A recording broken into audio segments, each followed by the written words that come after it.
Hi, it's Becky again with our last video about how to feel when you're doing a self-examination. So you've had a look in the mirror at both of your breasts. If you can't lie on your back to self-examine, then do this however feels comfortable for you.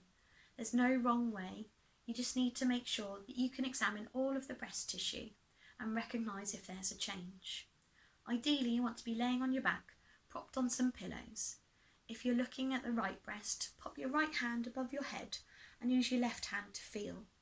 We're using the pads of our fingers to feel, not the fingertips.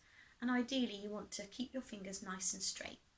So you pop your hand up and your other hand press firmly on the nipple. You want to feel the tissue between your fingers and the chest wall. You're going to work in ever increasing circles, going around, feeling what the breast tissue feels like between your fingers and your chest wall. Work all the way around, and then just to be doubly sure, you can work back again. Do the same on the other breast.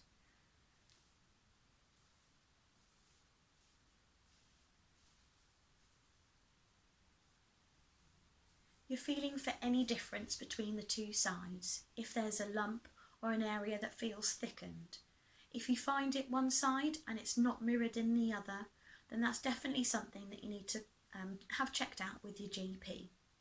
Some ladies can have really lumpy breasts, and that can be affected by hormones and the time of the month, which is why it's really important to check at the same time of the month for you. If you find a lumpy area, feel the other side and see if it feels the same. If it's the same, then it's probably something that's completely normal for you.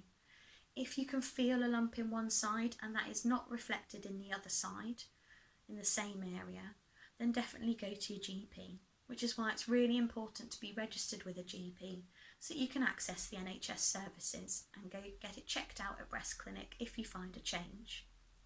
Your GP can examine you properly as well, and if they refer you to breast clinic, they might do so after you've monitored it for a little time, just to check if hormones make any difference.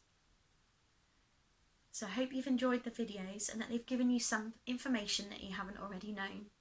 If you want to keep up to date, there are some really good websites out there. Just search for any of our breast cancer charities. There are some good videos by Breast Cancer UK and Breast Cancer Now and Copperfield if you want to look at breast examination in more detail. But please follow our Norwich Breast Screening Service Facebook page, and we'll post regular updates to keep you all up to date with what's going on in the symptomatic service and for breast screening. Take care of yourselves.